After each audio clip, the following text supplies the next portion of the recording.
And this is an EWTN Bookmark Brief. I'm Doug Keck. I just had the pleasure of speaking with J.W. Richards about his book, Eat, Fast, Feast, a Christian guide to fasting, heal your body while feeding your soul. Tell us, Jay, why'd you write this book and what's it about? Well, I wrote the book because I became convinced, one, that Catholics have quit fasting and we shouldn't have, and we need to take up fasting, or what I call the fasting lifestyle again, not only for spiritual reasons, but for physical reasons. And so I realized that this is something we'd lost as a spiritual practice, but also there's now a huge amount of scientific evidence that fasting is actually good for us physically. And so I wanted to combine both the theology and the history and the latest science on the benefits of fasting. So does prayer and fasting go together? We remember that from Scripture quite a bit. Absolutely. In fact, I would argue that prayer is much less effective if it's not paired with fasting. And fasting, to really be all it should be, should also be And you mentioned the fact that it's something we've kind of lost. You're trying to have us regain it. Yes. Why do you think we lost it? Well, we lost it in part because we got lazy. Fasting does take some work and sacrifice, but also because of what's often called the standard American diet, in which we eat very high amounts of sugar and refined carbohydrates, and we eat very frequently throughout the day. It actually makes it very, very hard to fast. And my argument is that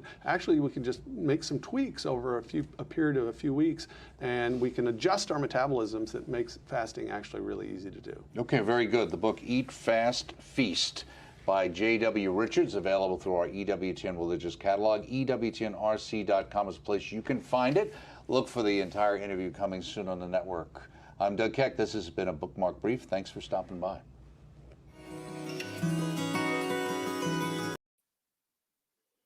Hello, this is Janet Miranda, Executive Director of Priests for Life. Welcome to Just Ask Janet. Well, if you tuned in about a month ago, I had my dear friend Mary Kaminsky on, which she'll be joining me in a moment. And we just showed you, for those who didn't catch the program about a month ago, about this great book, Eat, Fast, and Feast by Jay Richards. And what we just talked about a month ago was getting healthy in the new year. And we promised we would come back to this topic a month later so that we can share how are we doing. So during the program, excuse me, Mary and I want to hear from you. And we'll read your comments as you chime in of how can I fast having to take my medications? We're going to answer that in a minute. But first, let me get Mary here with me. Mary Kaminsky, welcome to the program. Janet, how are you? Okay, great. Well, we do have a question. The first question up was, how can I fast when I'm taking medications? Well, first of all, my first piece of advice, and this is from Jewel Hockman Hose, and my answer to you, first of all, is you must consult with your doctor. Exactly. Okay? For example, I have a condition called AFib. I'm under the care of a cardiologist. I do take heart medication every morning. I take 3 medications every morning and 1 at night. And I consulted with my cardiologist and I said, well, I'm doing intermittent fasting and I call it a keto light diet. So I'm not hardcore keto, but keto light. And I told him that 1 day a week, I fast for like a day and a half where I don't eat for this longer period of time. And he said to me, Janet, what you're doing is fine. It's not going to affect your heart medicine. It's not going to affect your heart. Yes, you can take that medicine on an empty stomach. But this is why I'm saying for our viewer that asked that question, you need to consult with your own doctor because everyone's condition is different and your ability. And if you can't fast like for a day and a half, you could possibly try what's called the intermittent fasting, which means you try to only eat within an 8-hour period every day. So for example, like tonight after 8 o'clock, or you could pick 9 o'clock, whatever's your number, but 8 o'clock is kind of better. If like, for example, I pick 8 o'clock because by 10 o'clock I'm in bed. You kind of want to stop eating at least 2 hours, right, Mary, before you go to sleep. 2 hours before whatever your normal bedtime is, that should be your stop eating time. So then what I do is, if I stop eating at 8 o'clock, I don't eat breakfast and I wait till lunch times, which could be 12 or 1 o'clock, and I'll eat lunch and then I'll eat a normal dinner and then start that cycle all over again. So I normally do that every single day, except on the weekend. I pick Sunday usually as my feast day. And I just tried back when Mary could tell you, she inspired me back in December. I tried going from Sunday night at 8 o'clock all the way till Tuesday at lunch. And at first I thought I couldn't do it, but I was able to. And my cardiologist said I could still take my heart medicine on an empty stomach as long as I was staying hydrated. And that's what I do. So I hope that answered that person's question. So go ahead, Mary. Remember, Janet, for those that are joining us for the first time, this is a process. First of all, anytime you change anything in your diet or Right. whatever you're doing, you have to consult your doctor that this is good to you. Even doing a keto diet, you should always check that out.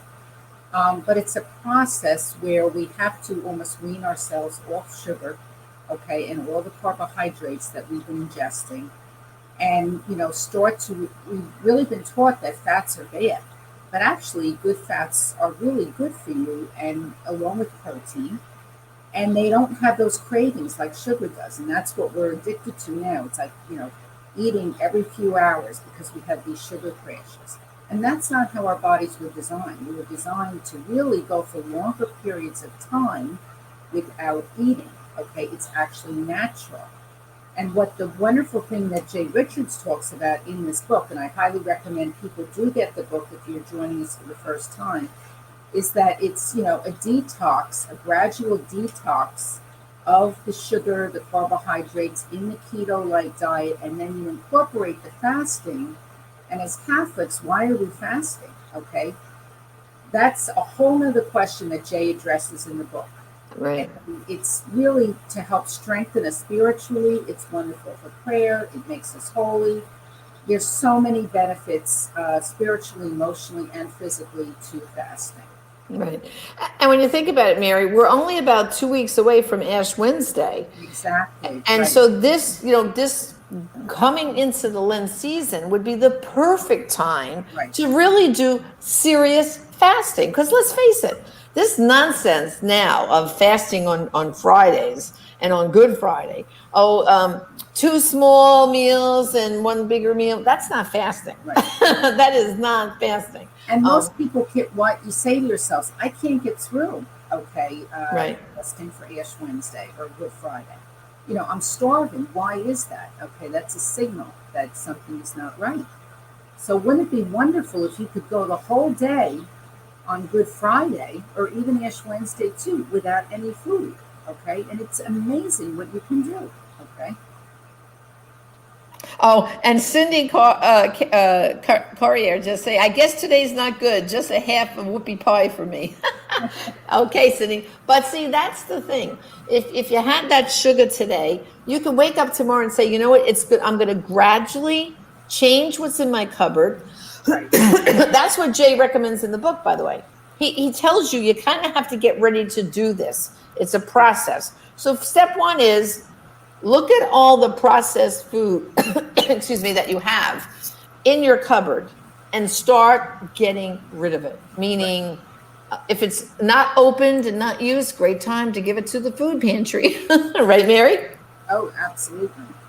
And that's the whole thing. It's a gradual process, getting rid of what's in the refrigerator, getting rid of all the foods that are unhealthy. And then you start to really change the way you're eating. I have a friend that she's really spent the last month just getting off sugar. Okay. Right. Each person is individual, and it takes everybody, a certain amount of time to do that. So it may take you, if you just eliminate sugar in your first step, you won't have those cravings, and you start to incorporate many of the healthy fats like avocados and olive oil, even peanut butter and things that we may not necessarily be in our diets right now. But you will start not to crave those whoopie pies, okay? You won't want them. And That's it's right. amazing, but it's true. Your body is, such a gift, and it really will work if you take care of it. And we really need that today, especially in our world today. We need to be strong physically as well as spiritually. Well, and the idea too, as we said, Mary, it says eat, fast, and feast. So the concept is you pick that one feast day out of your 7 days for the week, one. And, like, for example, this is Super Bowl. Sunday. So I'm sure a lot of us, even if it's just at home with their own family. And so, okay, maybe that's going to be your feast day. But when you feast, you don't want to go crazy either. Mary, we have another question from Patricia Elston, and she says, does fasting urge the body to hold on to fat? That's an excellent question. Excellent question. No, it doesn't. What this whole thing does is you're burning the fat. Right. You're actually, when you're on sugar and carbohydrates, you're burning sugar all the time. That's why you're always hungry. But when you start to switch to more of a keto diet and incorporate the fasting, you will be burning fat. Okay, it's amazing what fasting can do Right. for your body. And the weight will come off slow, and which is good, because if the weight comes off slow, you will keep it off. Right. All right. So, for example, when I went to my cardiologist back in September, at that point, I had lost from the beginning of March through the pandemic 15 pounds. And he said, wow, you're the only patient of mine that lost weight during the pandemic so far instead of gain weight. So he's going to see me again this month. Matter of fact, February 19th is my next appointment. And probably by the time I see him, I will have lost another 5 to 7 pounds. And that's from September to now. Because what it means is I'm kind of like bouncing like this, up and down with a few pounds, up and down with a few pounds, and then I take another drop. Then I go within a 2 to 4 pound drop like this, and then I drop again. So, it's coming off slow, but I got rid of that bigger, higher number I was when I got on the scale, and I'm starting to get down and down. And most people say to me now, when they look at my face, they say, oh, Jenna, we see it in your face. It's, right, Mary, you haven't seen me in a while. And just, my face has gotten a little bit thinner. I mean, I still have a muffin top, but it's starting to go down a little. I'm just sticking with it because I feel more energetic. Yes. I don't feel like that lethargic. When you have like Thanksgiving meal, let's face it, everybody after Thanksgiving, they just want to take a nap. So whenever you have a big carb-rich meal, did you ever notice how you feel tired after? That's what that does to you. But eating all the fresh fruits, and not fruits, but the greens and the salads and vegetables. I mean, I love vegetables now. I just can't get enough of them. And I have protein. And, once in a while, if I want some pasta, that one day a week, I'll have that little bit of pasta. So I'm not denying myself. But it's not an everyday occurrence. And I'm not having, like last weekend, I had family visiting me here from New York. So last Sunday, I forget even what the main protein was, but I made baked potatoes. And I haven't had a baked potato in such a long time. So I had a baked potato with a little butter and sour cream and chives. But that was my feast day. It tasted so good to me. But, I'm not going to have a potato every single night. And I'm not going to have rice every single night. That's a starch, that's a carbohydrate. So I'll only have that carb on that high carb, I call it the high carbs, on my feast day. So like I already know, for Sunday, I'm going to have the traditional Italian sauce, meatballs, sausages, and I'm going to eat real pasta, okay? Real pasta on Sunday. And a couple glasses of red wine while I'm watching the Super Bowl. But then come Sunday night, I'm going to go into my fasting mode till Tuesday lunch, and I find, Mary, for me personally, it's really helping me a lot to kick myself back on track. And you tend to, when you don't have those carbs and all that extra sugar in your diet, and you do have a feast, you really enjoy it. Okay. Right. You don't tend to eat as much. And then if you're fasting, it's almost like a detox. And another thing that you mentioned, Janet, that's great to point out, mind clarity with fasting. Okay. It's amazing how much, if you're on a fasting routine, how your mind will be a lot clearer. You will have a lot more mental energy just as much as physical energy today. And you won't have that brain fog and that lethargic feeling. It really does sharpen, a lot of things in the mind, especially as we get older. So that's another plus for fasting. That's right. I don't know if anyone else has any questions, or has anybody who watched us 4 weeks ago been doing this and want to tell us how they're doing. We'll just see if our producer gives us any questions. We want to hear from you. So if you have any questions, please pose them or tell us your success story if you have one. Okay, here we go. Jim, I've been keto for 3 years, down 140 pounds since starting. Most of it lost in the first year. So keep on keeping on. It gets easier once it becomes a way of life. That's right, Jim. It does become easier. Like we said, it starts with your cupboard and your refrigerator and your freezer. There's certain foods I never buy because I just don't have them anymore. And the other thing I started to do was I started really reading packages and seeing how many carbs, some of these diet bars or protein bars and some of these, they're loaded with carbohydrates and sugars. But if you're careful and shop for the keto bars, I have one that's only three carbs that if I want a bar once in a blue moon, that's the one I'll go to. But these other ones, they are very, very high. So we have, Mary, another question, Patricia. She says, I've been following the intermittent fasting, which is only eating 8 hours a day. Or do you think, what do you think, or do you think about that? I've been following the intermittent fasting. Intermittent fasting, like I said, is part it's part of this. Yeah. And, you can start off with a window.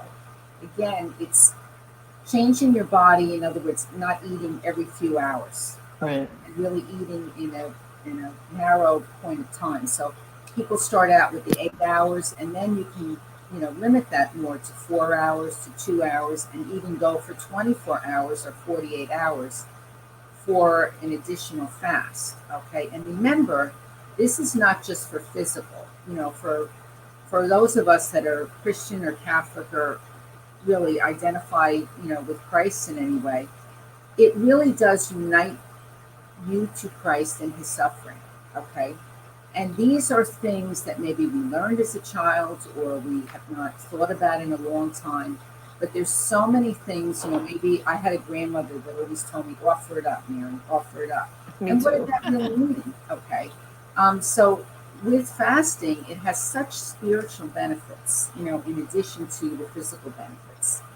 And that's really another great thing going into the Lenten season. Maybe this can be something that you can start to try to incorporate in your life. And it will really bring you a lot of extra grace that you may not be experiencing right now. Well, and when you think about it, I know down in New Orleans, where they have the Mardi Gras, Tuesday, the day before Ash Wednesday, is called Fat Tuesday. And the concept here is that is your feast day, so to speak, because you're going to be entering the Lenten season. And I know in New Orleans, they start celebrating Mardi Gras. For them is like Mardi Gras for them starts on the Feast of the Three Kings and goes all the way to Fat Tuesday. And they have these king cakes. I was actually in New Orleans this time last year. I was there speaking for a trip. And they said, oh, yes, Janet, Mardi Gras is just not one day here. It's a season, 6 weeks. I mean, they decorate their homes with the colors of green and purple and gold. And it's a whole big thing. But she said that's because then we're going to enter spiritually into a true Lent. And so you might want to think, if you want to get going and starting on this, that's the perfect thing. Mardi Gras, Fat Tuesday, that's your feast day. And then get up on Ash Wednesday and say, you know what?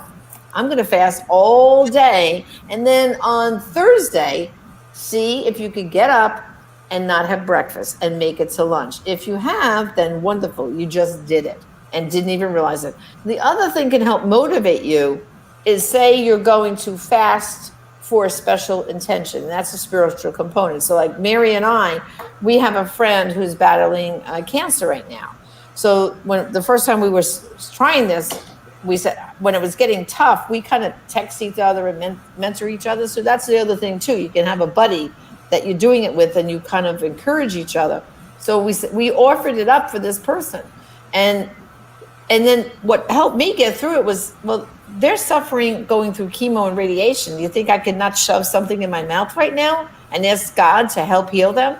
So sometimes if you have a motivation of who you're offering up spiritually the fasting for, that can help you get through it. And we have another question here, Mary. Phyllis wants to know, I'm diabetic and we are told to eat 3 meals a day. I really need to lose weight, but I'm afraid of fasting. And again, Phyllis, this is a question of talk to your doctor. I'd also like to point out to Phyllis too, it's good to do your own research as well, especially Right. if you're suffering from diabetes. And in the book, the foreword was written by a Dr. Jason Fung, okay? And he's the author of the Obesity Code and also the Diabetes Code, okay? So these are medical doctors. And a lot of times our, medical doctors are not well versed on nutrition, okay? So sometimes if you go in and get your own information and really read a lot and then present it to your doctor, how do I lose weight? Okay, is this something that might be good for me? And of course, again, like Janet said, we're not doctors at all, but you have to do today a lot of research on your own. That's right. Really read a lot nutritionally, because we've been taught again by this pyramid, and it's really not correct. So again, The pyramid needs to go reversed, opposite. right. So- So many of us are sugar addicted. Right. And one more thing about doctors, and Mary and I, we puzzle about this all the time. It is a known fact that cancer thrives on an acidic environment, meaning your blood and sugar and all that is acidic, not alkaline. And cancer also feeds on sugar. Right. So I said to Mary recently, because like I said, we've got a couple of friends who are battling cancer right now. And I said to her, do you think any oncologists have ever given a diet to their patients? You don't hear of that, do you? And I said, why not? Because that's one way you can help fight the cancer. Starve it. Don't feed it sugar. Cancer is like a Pac-Man. Remember that Pac-Man? That's how cancer is with sugar.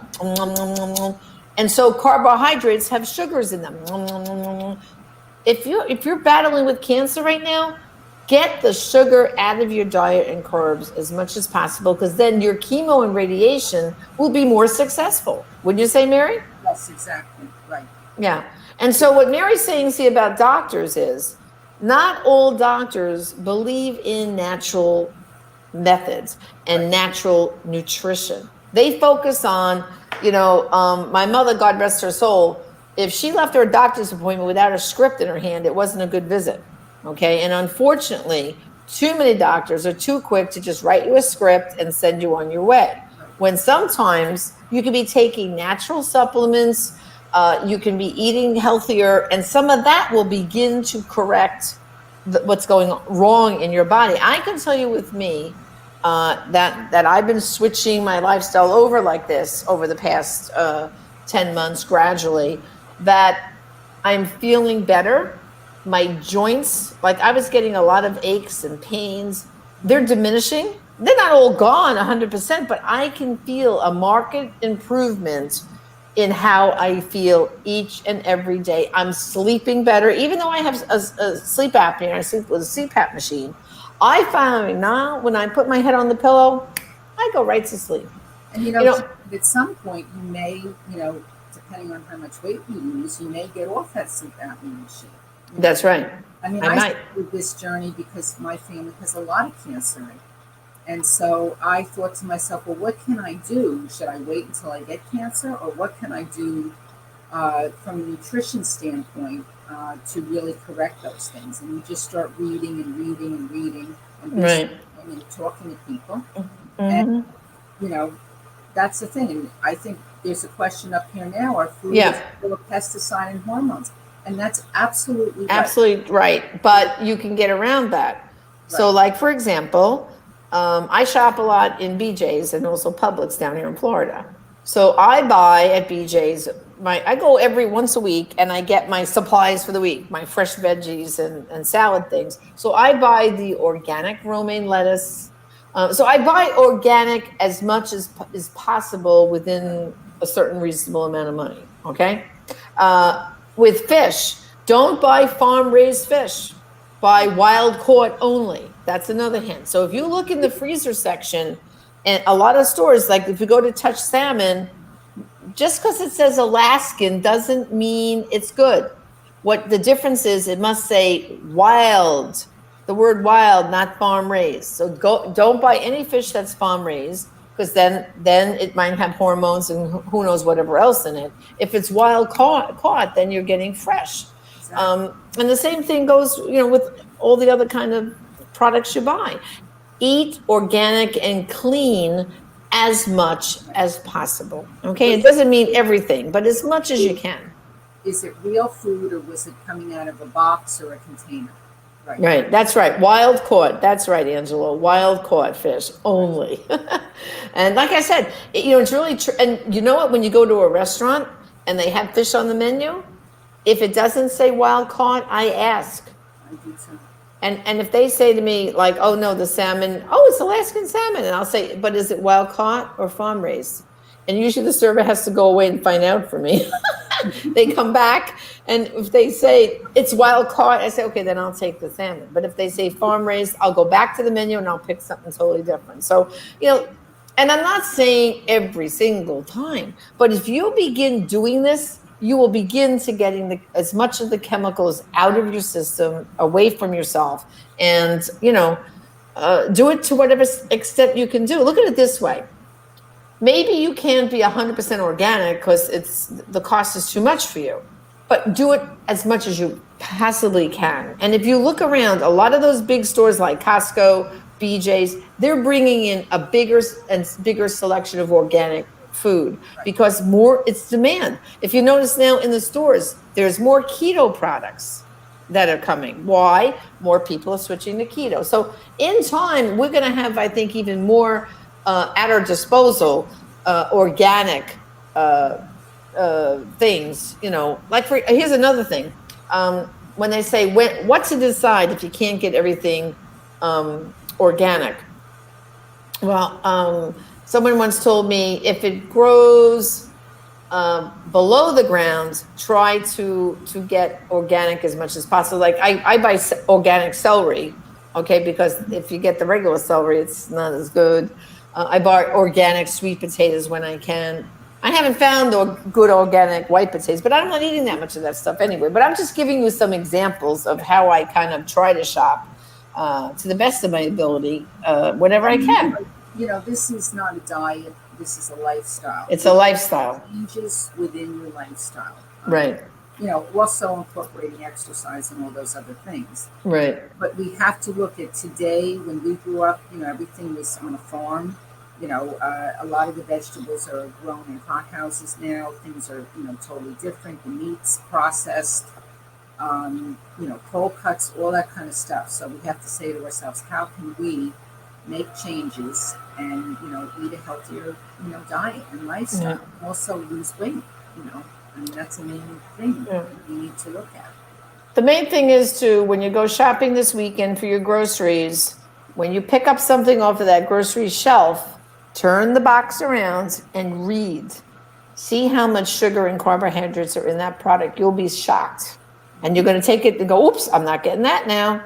I mean, if something has 25 carbs in it, all right, and very little dietary fiber, because that's the other thing you do. So you take the carbohydrates and you look at the dietary fiber, you subtract the dietary fiber from the carbs, and then you know what's the true carb intake of that product. Just start reading your packages and you will be surprised. Some things that you thought were, oh, this is good for me. It's the carbs, which means the carbs turn into sugar, which is all part of the stuff that's not good for you. Right, ma'am? Exactly, right.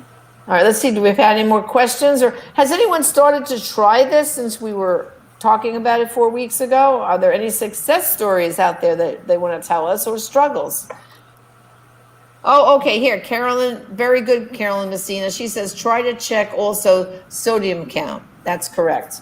If something is, I always tend to buy, like when I buy bone broth, I always buy the low sodium bone broth. And by the way, bone broth as opposed to regular broth, bone broth is better for you because it's made with the bones. Like you think about, why is chicken soup good for us when we're sick? Because grandma used to put the whole chicken in the soup with all the bones. Exactly. Okay, and it's the bones that have the glycine in them, which is good for your joints. So when you're just getting broth, you don't know if you're getting really the good stuff with the bones. So that's why I've switched over. Someone gave me that hint. and I buy only now chicken bone broth, beef bone broth to use in my recipes. Okay, Angela has something. Why is everyone worried about not getting sick? Eating so much processed food, getting health care, and don't worry about the food we're eating. Well, yeah, I mean, right now, of course, with COVID-19, everyone is very frightened. Everyone knows someone who's died from COVID just about now. And if you are afraid of getting sick with COVID, the one way to diminish your chances of getting COVID, besides, mask wearing and hand washing and hand sanitizer, is a healthy diet, because that will boost up your immune system, and that's why, if you notice, the people who are getting severely ill with COVID and dying are people who have underlying health conditions, people who are extremely obese, because their immune system is suppressed. So doing what we're doing right now and talking about this stuff and switching your lifestyle is almost helping to prevent you from, it's not a guarantee, but it diminishes the chances of you getting COVID-19. It's something that you're taking proactive action in your own life, and that's the whole point of this. Okay? Right. What can we do, to make ourselves feel better and sleep better, and and also for our spiritual lives. Right. We help ourselves. And I find that because I'm doing this, I've spent now less time watching TV, less time and more prayer time. For the new year, I'm doing the Ascension Bible study with Father, come on, Mary, what's his name? Mike Schmitz. Yeah. Mike Schmitz, that's it. Father Mike Schmitz.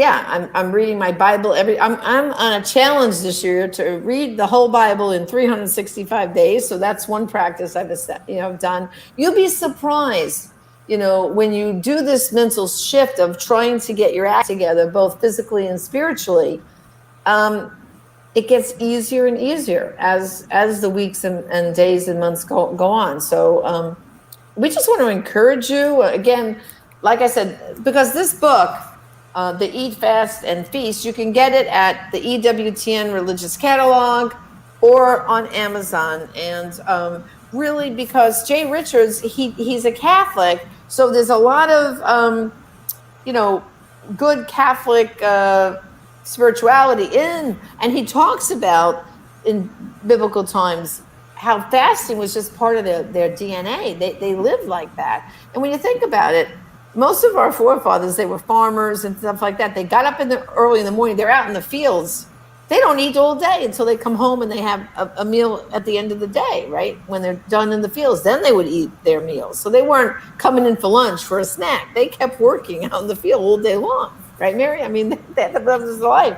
But here's one way Jay says to get your closet ready. So he says, here's your groceries to buy.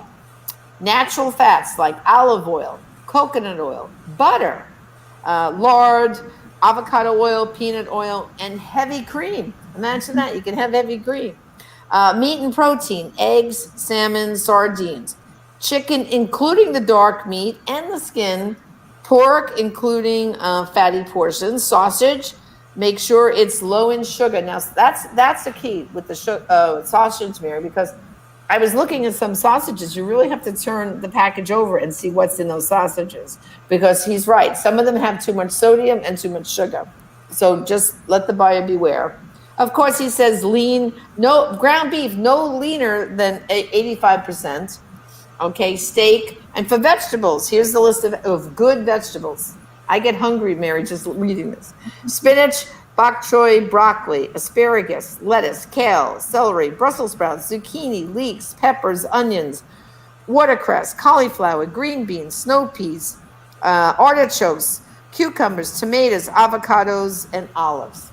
Now, if that doesn't make your mouth water, it makes mine. Right. So this is what we're talking about. It's eating clean, green, and healthy. Okay, it says, where can we get the book? Okay, Phyllis, you can get the book at the EWTN Religious Catalog if you want to help EWTN out, or you can go to Amazon. I prefer going to EWTN.com. I think it's EWTN.com/RC for Religious Catalog, but just go to their main website. There's a link there to their Religious Catalog, and Eat, Fast, and Feast by Jay Richards. And it's an easy book. It's a very easy book to read. It's easy to read. Right. Easy. It's an easy program. Very Right. good. Here, I'll even read you I got mine here, Mary. Let's see. Okay, so here's how the book starts. Clearing the path, okay? So he starts here's the chapter titles, Getting Ready to Do This. How and why Christians used to fast. So he gives you some of the history. Why we quit fasting. So he talks about, as a society, why fasting went out the window. Fasting doesn't have to be hard. He tells us how you can get into it and why it won't be so difficult. And then he talks about why fasting isn't bad for you. Using fat for fuel. And it says stumbling into fasting and prepping for success. And that's just the first part of the book. Then he goes week 1, week 2, week 3. He takes you week by week how to delve into this. Right. Now listen, some of you might say, well, Janet, I can't dive in hardcore the whole thing. So what? Do as much as you can. Even some of these principles are better than probably what you're doing now, which is probably nil to nothing. You're not paying attention to what you're eating and trying to stay healthy. I have to tell you, since I've been doing this, thanks be to God, I can't remember the last time I've had a cold or sick or anything. I'm really feeling really good. Mm-hmm. And like I said, my cardiologist is very pleased with my numbers. And to me, the proof is in the pudding because I'm not eating the pudding. Exactly. So any more questions? Let's see. Oh, nope. I think we're at the end of our time here, Mary. My gosh, we actually went a little over. So, but it was important, I think, to get all the questions in that people had burning on their minds, right? So get the book for Lent. Get the book for Lent. It would be a great start. And what we'll do is maybe we'll come back after Lent, after Easter, and we'll ask how everyone did during Lent. Okay, so let's make this a good Lent together. Eat, fast, feast, and God bless you all. Thank you for joining us. This is Janet Marana, Executive Director of Priests for Life. Until next time on Just Ask Janet. God bless.